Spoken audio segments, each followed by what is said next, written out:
શિયાળો આવી ગયો છે અને આ ઋતુમાં સૌથી વધારે આળસ જે છે એ સવારે ઉઠવાની આવતી હોય છે અને એ બાદ નહાવાની આવતી હોય છે. ઘણા લોકોને તમે કહેતા સાંભળ્યા હશે કે શિયાળામાં ગરમ પાણીથી નાહી લે તો આપણા શરીરને ઘણો ફાયદો થાય છે અને આપણે ફ્રેશ ફીલ કરીએ છીએ. તેનાથી ઉલટું ઘણા ડૉક્ટર અને રિપોર્ટ એવું પણ કહે છે કે શિયાળામાં આપણે ગરમ પાણીથી ન નાહવું જોઈએ.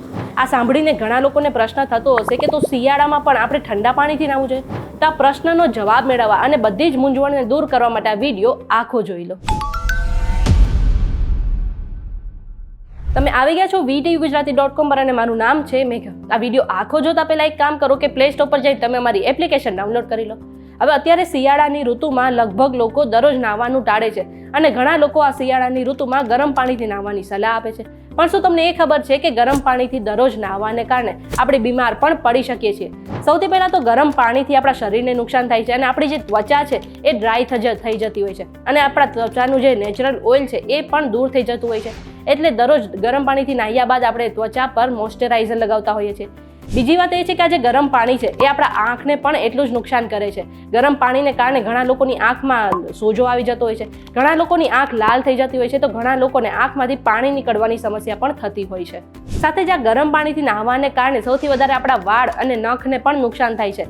ગરમ પાણીથી આપણે જો માથું ધોઈએ તો આપણા વાળ જે છે ડ્રાય થઈ જતા હોય છે અને આપણે વાળ ખરવાની સમસ્યામાં સૌથી વધારે વધારો થતો હોય છે. અને ગરમ પાણીથી નાહવાને કારણે આપણા નખ પણ નરમ થઈ જતા હોય છે.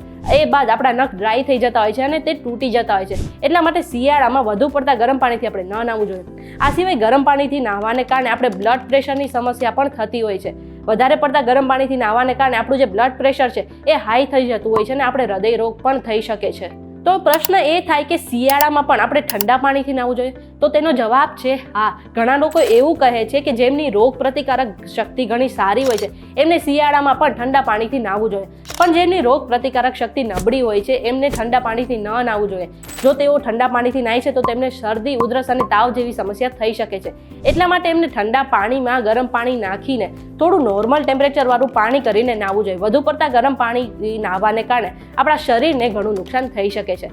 આ બધી જ માહિતી અમે રિસર્ચ દ્વારા એકઠી કરી છે. કોઈ પણ સ્વાસ્થ્ય સંબંધિત સલાહ માટે તમારે ડૉક્ટર પાસે ચોક્કસથી જવું જોઈએ. આ વિડીયો તમને કેવો લાગ્યો અમને કમેન્ટ કરીને જરૂરથી જણાવજો. જો આજનો વિડીયો તમને પસંદ આવ્યો હોય તો આ વિડીયોને લાઇક અને શેર કરી દો. સાથે જ અમારી ચેનલ VTUgujarati.com ને સબસ્ક્રાઇબ કરી લો. આ સિવાય દેશ દુનિયાના સમાચાર મેળવવા માટે તમે અમારી WhatsApp ચેનલ સાથે જોડાઈ શકો છો.